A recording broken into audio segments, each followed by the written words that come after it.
guys, and welcome to another episode, the third episode actually, of We the Common People podcast. Today, I actually have a really special guest for myself, a dear friend of mine. His name is Josh Gonda. Let me introduce you to him. Josh, how's it going? How are you? Hey, Johan. Thanks for having me today. I'm doing pretty well. Just normal Sunday morning with just waking up, getting some coffee, and again, thanks for having me. Actually, thank you very much for taking the time. I know you're busy. You're a busy man with work and whatnot. So I truly appreciate taking the time to give, like, I will say, the people, the listeners, some insight into your life, which is quite interesting. Well, I appreciate hearing that from you.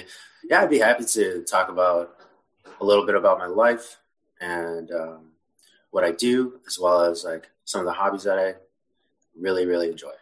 Great, wonderful. And like, what are you doing exactly right now? Like, professionally speaking, we used to be colleagues, I will say some years back. What have you done from that point? So a little bit about Johan and myself. We used to work at Generac, and that's where we met him, or where I met him. And from there on, right before Generac, no, right after Generac, I had a pretty long stint of taking a break, assessing what I'd want to do with my life, type of work, figuring out what my wants were. And it turned out to be the software industry. And it turned out because I'm a techie guy, like to play video games, has always been surrounded with technology and just fascinated with it and how it can help. So I started working at MSI Data starting September 2020. So just a few months right before COVID. And it turns out working at a software company has really opened up so many new doors in my work career. Like, for example, being able to work from home. But as far as my job, I'm a sales development representative. I perform outbound outreach to commercial and industrial equipment-centric companies and our partner companies within the MSI target market. So this means companies like electrical contractors, the general contractors, and HVAC companies that I would call from Generac. So everything kind of tied together, and that's part of why they hired me. Oh, that's amazing. That's actually really good to know that you were able to find a company that let you translate, I will say, the skills that you learn dealing with that market into like the tech field. That's actually really interesting. Yeah, and I think it's super important to be able to know your audience, because we're working with blue collar people, kind of more laid back as far as the types of personalities and characters that we'll be working with. For sure. But then when you're starting to contact those larger corporations of 100 plus to then 500 plus employees, that's when you're really reaching into those higher professionals where you need to be eloquent with your words. You have to be more prepared as far as knowing what to talk about. You have to be a lot more strategic. For sure. I can imagine. No, and of course, when you're starting to reach into a professional market where people is a little bit more prepared, or like, people is not going to be taking the time to speak or to actually invest their time in your initiative if you don't believe in your product, and second, if you don't know how to word the benefits that you can bring to them. At the end of the day, everybody's just in there to make money. So that's understandable. Yeah, so far though, it's been these past, I'm in my 6th month and I'm enjoying it so much. I've grown a lot in my sales career and looking to become an account executive eventually with the company. The aspects the specific parts of where my growth has been would be, it's more so as your character. Like, as my character, I've grown to be a lot more resilient than I've ever been. So dealing with all the no's and just marching and moving forward, even though like so I make a lot of cold calls, and you're throwing out your sales pitch. You try to create a strategic plan. Sometimes you tailor that sales pitch to the company, and you still get a no. And then you do it again, and you still get a no. And you just got to keep marching forward until you find the right one. It's a numbers game. That's for sure. Yeah, and that, I thoroughly think, like even at the moment, working as a sales professional, I will say, that's just how it goes. Pretty much, you just go there with your best intentions and like all the best wishes and trying to help someone, and when they tell you no, you go to the next one. And that's how it is. So I'm glad to see that you have grown in that aspect, in that you think you became more resilient, and like you understand that it's nothing personal. At the end of the day, it's just business. So that's an amazing thing to know. Just to, I will say, like, now I feel like we got a little bit serious here with the work and the corporate talk. So I would say let's deviate from that a little bit more. Let's talk about yourself. Tell me, Josh, do you have any hobbies? Is there something that you like, that you enjoy, something that you would like to talk about right now? I know you mentioned you like things like scuba diving and like snowboarding sometimes. So like, would you like to speak about anything like that? Sure. So I love traveling, and I love going to exotic places, and I love scuba diving. And the love for scuba diving came from growing up and wanting to be a marine biologist and study sharks. But in college, I started studying biology. That shit was hard. For sure. So I switched to the business degree. But then during that time, I was like, my family was going down to Cancun. Like during college, my family was going down to Cancun. And it was my mom, my brother, and I were the three people in our family that haven't gotten a scuba diving certification. My sister was already at advanced open water. Oh, wow. My cousin was already at advanced open water. My aunt and uncle in the Philippines were at open water, so level 1. Basically. Oh, wow, that's crazy. And so we're sitting here in Cancun, and we pulled the trigger on it. Oh my gosh, let me tell you. The first breath that you take underwater using the scuba diving gear is frighteningly exciting. I know it's the duality of those two words is. No, I can imagine. Like, I just think about it. I know this happened to a lot of people when you're a kid, right? Just imagine, just to put it in perspective. Sometimes people get scared. I have heard stories of people that says, well, I used to go to a swimming pool, and like sometimes I thought like I was scared of getting too deep in there because I thought something was gonna come and grab me. That's a swimming pool. Now imagine you do the same in the middle of the sea or down in a beach where there's actually things that can come and grab you for real. So I can imagine it can be. I can see that being a frightening but amazing experience. So the first time I did this was in a pool, and that's the proper way to get trained, right? So you do a couple dives in the pool, learn the basics, okay, and then they toss you in the ocean for your real first dive. And oh my gosh, that was, your heart's racing, you're breathing heavy, you're like you can hear when you're underwater, you're breathing heavy, you're seeing all these bubbles, like you're and then you're a beginner, but like as a dive master now and looking back, I would bet my air consumption, you can see your gauge just decrease because of how the adrenaline and me not being able to stay calm. But oh my gosh, it was breathtaking. It was so fun. My brother and I were doing backflips underwater. Oh my gosh. And my mom, so they take us underwater, right?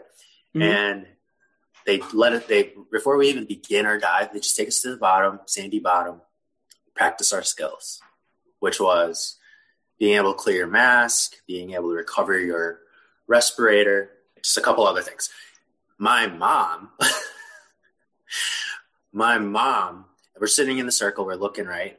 We're looking at the instructor and my mom. We're doing the recovery of the respirator, and my mom. So the instructor goes, "All right, do it. Go ahead."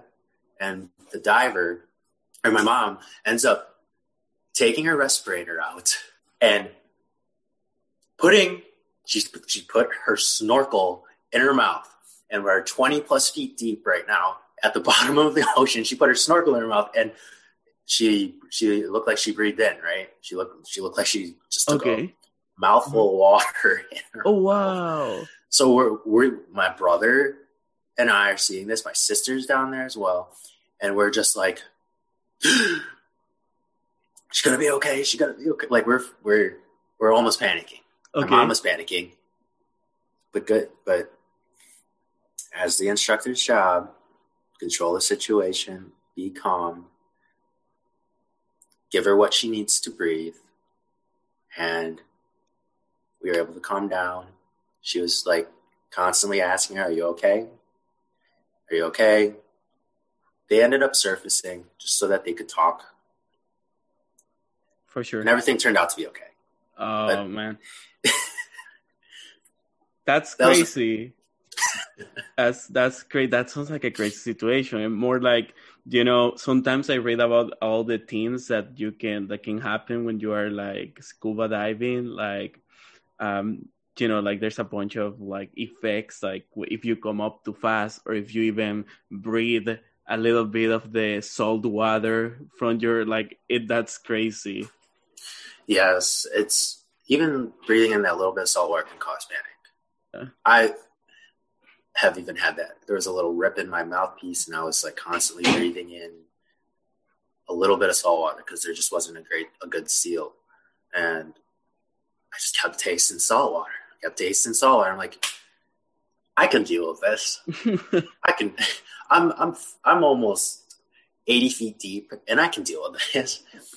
Well, when you're down there, there's no much else that you can do, like. Well, there was one other thing I could have done, and it was switch to your other backup respirator, and I didn't do that for some reason, and that was me not having. That was the I don't know kind of situation where I didn't know the specifics to what was happening. For sure. Okay. That's a little bit different. That becomes like, that sounds more like an issue of, like lack of knowledge, and like as you are learning, I can imagine right. that can happen when you're getting very good at something. That will happen always. So fast forward, I've become an open water diver, and I created this post jokingly, Okay. On Instagram. Feel free to even pull that up. But it said something along the lines of, just got certified as an open water diver, now on to Dive Master. And I did not know what I was getting myself into. Okay. And I'm still in college. I'm talking to my professors like, hey, what would you do? Would you right now, after college, go search for that dream job? It's like start that career off? Or would you go on a trip to the Philippines? Okay. and go scuba diving for about longer than 3 months. He's like, well, do you have any debt? I was like, nope, don't have debt, thankfully. And I really appreciate that I don't have any debt. And he was like, go to the Philippines.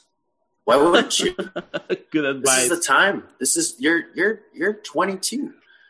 You have plenty of time to figure the rest of it out. Go. And I was like, so I thought about it. And then I was like, all right. After about like a week of thinking about it and I pulled the trigger. So before you know it, it was the last week of January of 2017 or 2018. And I'm on a plane from Chicago all the way to Seoul, Korea, to then to the Philippines. And I got to hang out with my family for a week that are in the Philippines. And then I'm on this short propeller plane all the way to El Nido, Palawan, which is one of the most renowned places to go scuba diving. The wildlife there was amazing, and I know I will go back there again. And if my instructors ever hear this, hold me to it, because I will be back. Wow, that sounds like an adventure. That's crazy. And for how long were you actually in? I mean, you mentioned about 3 months, but for how long were you there actually scuba diving and actually just like enjoying the experience? Well, it was work. It was. So I got there, settled in. There was a storm that day. I was just so nobody was out diving, but got in there, moved into my hostel, which was small. Oh, cow! So like, this is college money. This is college money that's paying for all this. And I was living in a twin size bed, enough room to put a fan in front of my twin size bed, have a nightstand next to my twin size bed, and my suitcase and my other things in the room. That was it. So, and enough walking space to go out the door. That's felt like I was living in a closet, a walk-in closet. But those are the best adventures, right? Oh my gosh. Yeah, adventures if you're talking about the cockroaches. One of the cockroaches that crawled on me because I put my mosquito net on wrong. Yeah, you're supposed to tuck the mosquito net under the mattress so that they don't crawl up the net and all over you. I think that's good to know. And a very large gecko that was just screaming in the night and very active. but okay, those are the bad things about just the living space. But the good things about it, I was right across from the dive shop. I was 100 feet away from the beach, and I was right next to a store that I could get breakfast at, buy my things, and walk straight to the dive shop. It was a minute. It took me a minute to get into the dive shop. I see. And well, I mean, based on the fact that you were in a hostel and whatnot, were you able to, I will say, build any connections with people? Like usually, you're... No, this hostel, Uh-huh. This hostel was cheap as fuck. The people that were traveling were staying at the nicer hostels, which I did get to go and see, which were super nice. Like the community there, they had clubs in them. These were people all over the world, from like mostly Europe and France. They're huge into diving. Uh-huh. That's interesting. So going off of that, I ran into a lot of awesome people from all over the world. People from South America, Brazil, to Europe, to Norway, to the Netherlands, to California, even many people from Canada. Huh. Interesting. So it sounds like there's a community behind it. Like I will say that that's just a word to call it. Like it sounds like there's a big community behind it.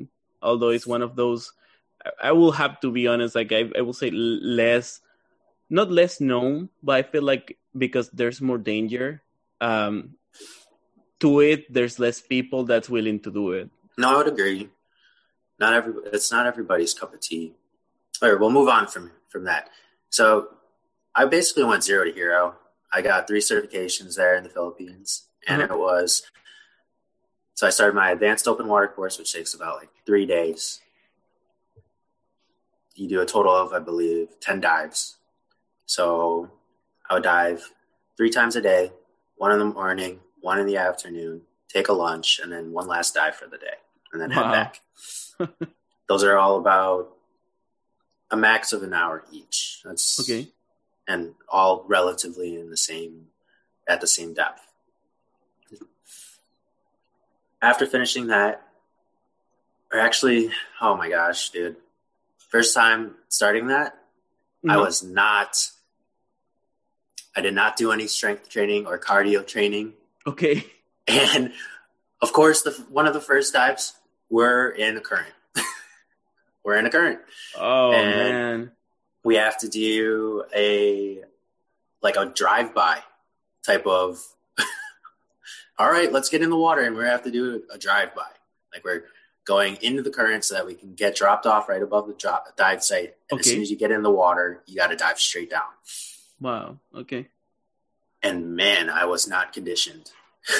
I'm kicking as hard as I can. My heart's racing.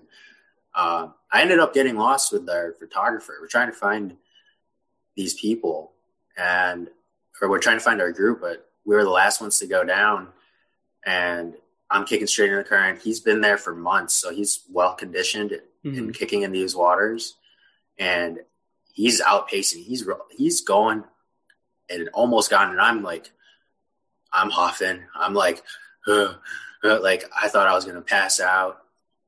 Thankfully, I started grabbing rocks at the bottom, not bashing them, but smacking them against my tank just to create like an echo or some sort, get his attention. He finally looked back and slowed down. I was like, slow down, just wait, please. Give me like 5 seconds or like 2 minutes, please. And finally, we got over the wall, found our group. I was hugging the dive master of the group, like, oh, thank God I found you guys. And that was just one of the many just crazy parts of the experience. But boy, I tell you, like, we saw whale sharks. I'm not sure if you guys know what that is, but it is the largest shark species in the world. It can grow larger than an entire school bus. Wow, that's crazy. Do they tend to be aggressive towards people? Non-aggressive. They eat plankton, which are microscopic organisms that they just inhale by the millions, probably, and that's how they go. That's how they're able to grow super big. So they're gentle giants. I see. So fascinating. So it's not real danger per se, as long as you don't mess with them.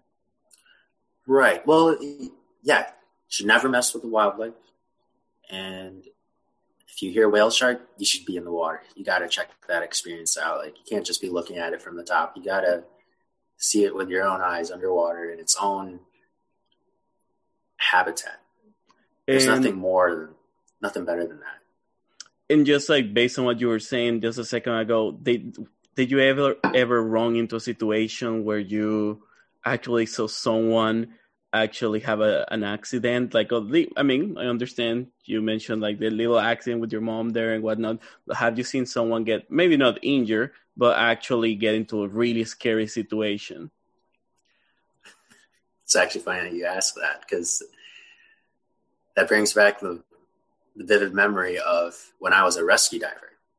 Okay. And as a rescue diver, you're supposed to be the first one in the water and be ready for anything. Okay. So I'm first one in the water, dive master goes in, and our group goes in. And let me tell you about this person of our group. Super excited. Had some of the best gear. Had every emergency signal device attached to their gear. Okay. I look at them and I assess them like, this person has got this. No worries. Don't need to worry about this person. But like, something was off, because like they were very excited. Didn't seem that focused. They were very prepared, right? But it was the whole excited part. Sometimes you can be excited and slightly panicky. I get like the excitement just overwhelms you, and you just can't focus. Just forget about the important stuff when you're there. Right. Okay. And as we're about to descend, she forgets her respirator. She forgets to put her respirator in her mouth. She was overweighted with the weight belt. So when she deflated her BCD, she started sinking fast. Wow. And I'm assessing the situation, double checking where our divers are, and then I see, like, I just got straight tunnel vision. I see this person going back, facing the ocean floor, right? You should be always belly, like your belly should be facing the ocean floor, not back first. And I see her flailing, trying to grab her respirator. Like, I could see one hose just like dangling above her. And I got tunnel. It didn't even happen. It happened in probably 1 minute, not even. It probably took 5 kicks to get over to her. This is when I was like, I've built my conditioning up and started doing my rescue diver certification, which was some of the best experiences possible within it. But I jetted over to her, grabbed her by the BCD, flipped her upright, ran my hand down the hose all the way to the respirator, stuffed it into her mouth, and purged it. There's a little button at the front to purge it, so it clears all the water outside the respirator. And I'm holding on her, leveling us off, and just like looking at her eyes. And I was like, "Are you okay?" No response. Like her eyes are bug-eyed. Like, what just happened? Oh, like, wow. I'm asking her, like, "Are you okay?" And then I tapped her on the mask, like, to snap her out. Like, "Are you okay?" And then she was like, "I'm okay." Like, "You, me, go up." So we went up and surfaced, and it was just shocking, you know. Person that is got some of the best gear, all his emergency devices. She was in shock. Her boyfriend comes up like, "Oh my gosh, what just happened?" I'm like, she forgot her respirator as we're going down. And she looked like she was in a panic. So I explained the situation. And then overall, she said she was okay. We continued the dive. But oh my gosh, I was eagle eyes on her for the rest of the dive. Oh, I can imagine. And, you know, it's crazy. But at the same time, I can imagine that's scary. But also, it must be so rewarding to know that, shouldn't you have been there? Most likely she must have gotten badly hurt, and who knows, even worse. That is a bad way to start the dive. Let me tell you it that. Because imagine if you did get your respirator in your mouth, and then you just maybe potentially like sucked up a bunch of ocean water. You're just like sitting maybe 10 plus feet deep, and you're just like trying to regain that composure for an hour-long dive. Wow. For sure. And yeah, wow, I can see that. And I'm sure that was just a matter of like a couple of minutes to get over that situation. But then the stress that must have put her through for the rest of the experience, right? Yeah. When we got back to the surface and onto the boat, she was like, "Oh my gosh, I'm so sorry." Like, and I'm like, "It's okay. It happens." And that's why I'm here though. Like, and that's why I'm going through this training, is to help in situations like that. And it's important that someone's there for you. Usually your buddy, which the boyfriend was not there and not by them, or not in close enough proximity to even help out in the situation. I see. Which is, I guess, they were probably, I believe the boyfriend was like in an open water certified, so had the least amount of experience to handle a situation like that. I see. And given like me being a rescue diver and going through the training, it's like, let me handle this. Like, you got to take control of the situation, because sometimes when like the other people try to get involved, it can get worse. It can really get worse. And going back to what you were saying about it being rewarding, totally rewarding. But there was also another time, and it was a lot more stress-free. I'm going through my dive master training, and if you want, I can elaborate more on that. Yeah, please go for it.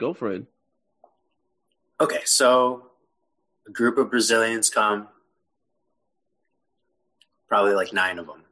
Okay. And they're going through not open water diving, but through it's basically, we'll teach you like the 3 basics of being able to dive. We'll keep a closer eye on your group, and yes, you can come scuba diving with us. We'll get you guys situated with like a dive master and 2 other people watching over your group in case anything happens. I see. But we need you to be able to pass these 3 things for you to be able to dive with us. And we're sitting in the circle, we're teaching my instructor, which is Mark Hossie, wonderful instructor, over 1,000 dives. Wow. I only have over 100, so 10 times more than I have. He's been diving in the industry for years.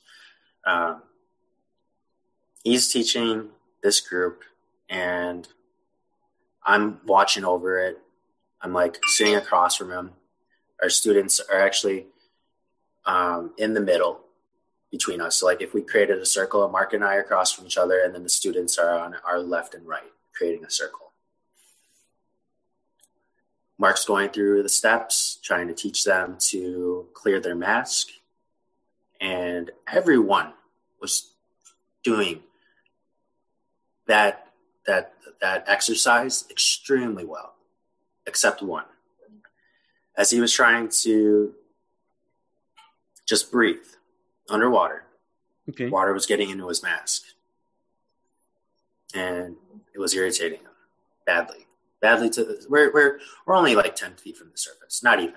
We're if you were to jump and then float the rest of the way, we're probably like, I would say like 8 feet, 8 to 9 feet underwater. So not really deep. So he actually ended up pushing off the bottom, swimming up to the surface, and taking off his mask, showing all signs of panic. Didn't inflate his BCD, and then he spit out his respirator. So of course he sucked up some water. It's a domino effect if you're panicking like that. I see him shoot up. I tell Mark, like I show signs to Mark, like, hey, I'm gonna go up and I point up to him. I go up and surface with him and inflate his BCD. Tell him so that he can lean on his back. Just lean on your back. Just lay back. Try to really climb backwards and just breathe. He's panicking. He's like, I don't think I can do this, man.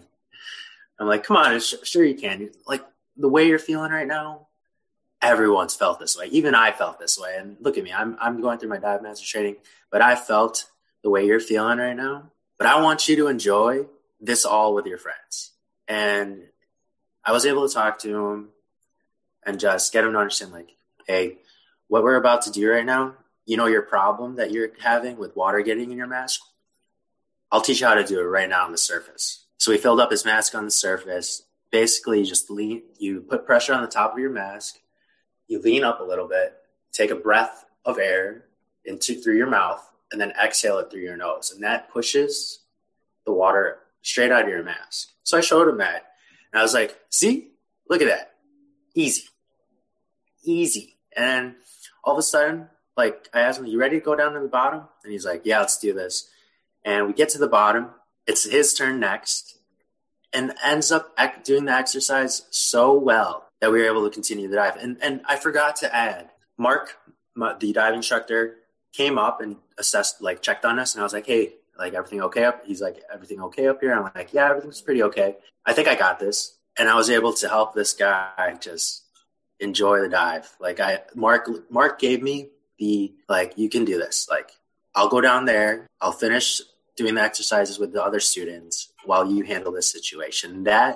Getting that sense of permission, that go ahead to work with this person was just like, made me feel so good.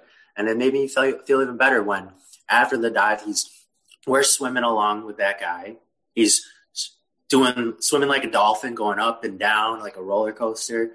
And just, you could see the smile in his eyes and just like enjoying it. And then when we got to the surface, all his friends were like, Josh, like, way to go. And the person that I helped, he was like, I was being a pussy, man. I was being such a pussy. And I was like, no, man, you're all good. Like, that was you weren't being a pussy. Like, everyone experiences stuff like this. And it helps just to have people along the way to help you through it. And he was just like, thank you so much. All his friends were saying, thank you so much. And then after that, I had to sit down and just like alone by myself on the boat, find a spot for myself and just like lay back and reflect. And I was just like, man, is this what it's going to feel like if I become a dive master? Like, is this sense of accomplishment, sense of just like feeling like I felt so good. And then my dive instructor put the icing on the cake and just came over and was like, hey, nice job back there. And I was just like, gosh, like that praise felt so good. For sure. I think there's nothing more rewarding than being able to help people, you know, and that you just did.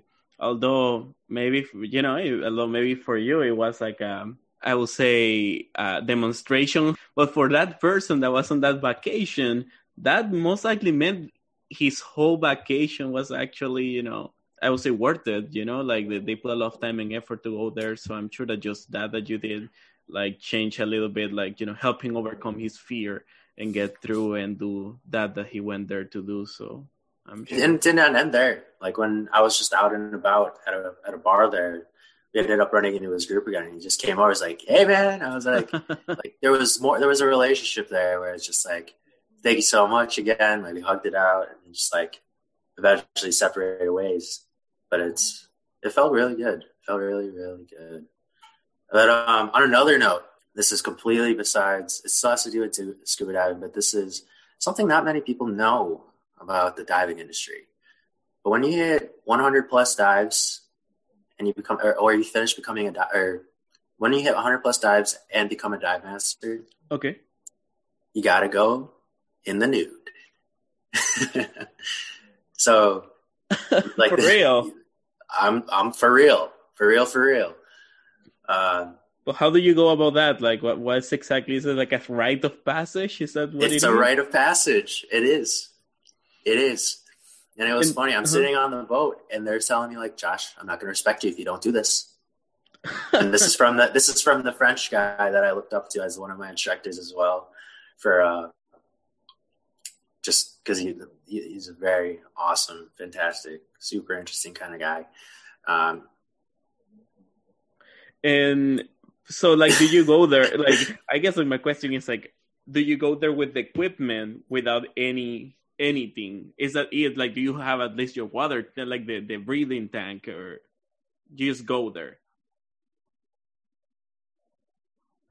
So yes, you only scuba dive with your equipment and no swimsuit. Okay, that's funny. That is funny. And I had another instructor with me that was just visiting. Uh-huh. And I was showing her the dive site that day, and I was the one leading. So then she had to look at my ass the entire way through these tall pillars. We were diving Peglugaban. Correct me if I'm wrong on that, but I know I said it close, but not exactly right. But you're fine. There's these pillars and these that you have to basically swim through. It's called swim through, and lots of life are living amongst those pillars. And I swam ahead of everybody just to like have my privacy. But it was, oh my gosh, the most liberating thing ever. I'm getting bitten by the tiny microplankton all over my body because it was plankton season. So I'm feeling these little, like, they weren't pinches, but like, just felt you could feel something kind of running into you. That's funny. But I did pretty much the whole 45-minute dive, swimming amongst the fish in the current and just swaying around. My beautiful self, just. So I swam ahead of the group, right? Okay. But I had to come back. So as we're coming back through the passage and the swim through, I come across 10, 15 divers.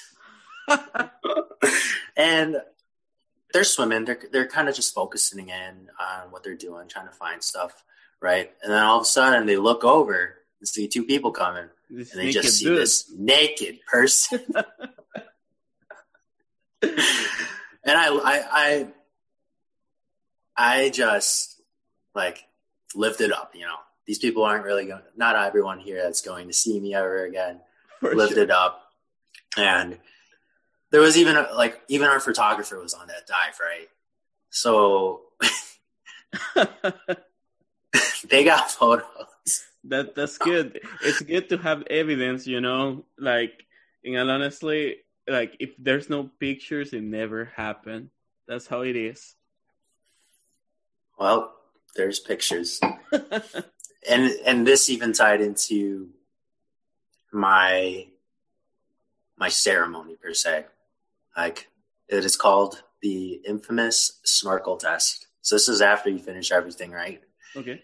And everybody gets together. Holy cow, I've never seen that bar packed like that ever in my life. And there were so many people to watch me go through the snorkel test of just like. So what do you do in the snorkel test? So it was like four tasks, which were needing to get into a wetsuit, blindfolded, and assembling your gear and putting your gear on, all blindfolded. Okay. For every minute that goes by, they created the terms, right? So for every minute that goes by, I had to take a shot. I did pretty well. They gave me a tiny wetsuit just to make things a little more interesting too. So. Okay. But I got past that just fine. The next one with how many shots? With how many shots that you got passed by? I probably took well, I'll get to the total amount of shots towards the end because there's there's a big piece to that. Okay. And then there came to a time and then the next task was to do just like a verbal test, like being able to answer like 5 or so questions. Each question you get it wrong, take a shot. I probably got two of them wrong, so that was just another total, or add that to the total.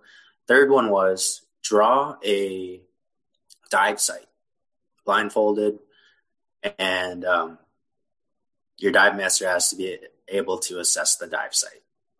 And if you weren't able to do that, or if they weren't able to, you take, I think, 3 shots. And then finally came the infamous part of the snorkel test. Oh, gosh. So they put a mask over me, blacked it out, and gave me a snorkel with a funnel attached to it. So, and their drink of choice, I told them, like, the dive instructor can basically put whatever they want in it.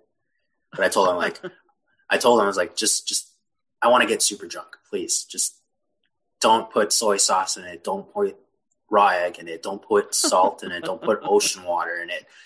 None of that. I will gladly get drunk so I don't have to go through the pain of drinking soy sauce and all. Like, it was a tall bottle. It was like over 16 ounces of water, of whatever mix. Okay.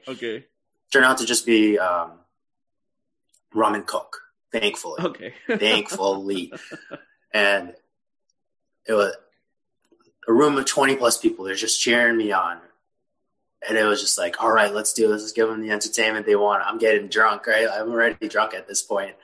And like, let's freaking go. Let's do this. And they started it. They just started pouring it down the snorkel. And one of the first things I start drinking. I'm drinking. And then there came a point where I needed to stop, and I'm just using my tongue to stop the flowage. And it was funny.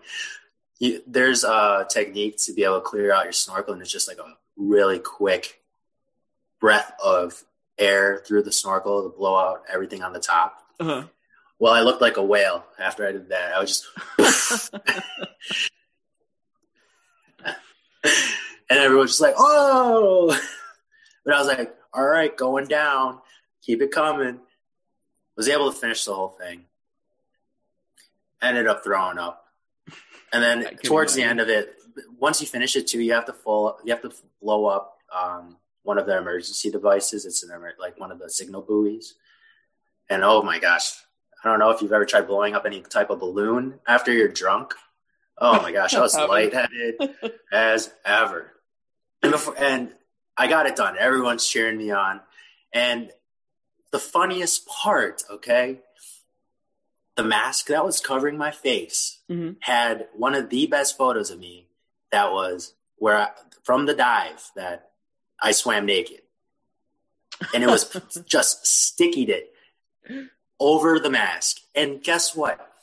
Throughout the rest of the place, my photos were posted up. Oh my gosh. It was, dude. Oh man, like, that sounds like an experience for sure. So I throw it down there. I get to the beach. I'm like on my hands and knees at the beach, just like, you know what? And then eventually, like, went back upstairs. They got me a burrito, thankfully, and a Gatorade. And I told them, like, just get me a burrito and a Gatorade, and I should be fine the next day. They take me back to my place. I just like crash in my bed. And then I wake up the next day hungover, and I was like, you know what? I'm still going to go on the boat, but I'm not going to dive today so I can get a free lunch. Smart. I hung out on the boat, still hung out with everybody, just kind of slept and napped and recovered. And before you know it, I'm diving the next day. Oh man, that sounds amazing. Actually, thank you very much for sharing that. That sounds like a really wholesome experience, and actually, it sounds like you had an amazing time there. No, I haven't been able to talk about something like this in a while, and thanks again for inviting me on. This whole diving part of my life was something memorable and definitely worth sharing to other people. No, and again, hey, thank you very much. I know, like, you did mention that you were looking forward to it, but thank you very much for sharing those wholesome stories. I think we are about to run out of time. So, hey, I just want to say again, thank you. And, the doors of the podcast are going to always be open if you want to join us back in the future to talk a little bit more about anything that's going on. Don't hesitate to let me know. Yeah, absolutely. I have definitely more stories. I got over 100 plus dives, so there's 100 plus stories about right there. So feel free to reach back out, Johan. Thanks again for inviting me, and hopefully we'll talk to your community once again. Yes, sir. Thank you very much. And again, for everybody that listened, thank you for joining us again in the third episode of We the Common People. I promise I will keep bringing quality stories, quality personalities, and really interesting people to ensure you keep engaged and you know how people around the globe live. So yeah, thank you very much for listening. Thank you.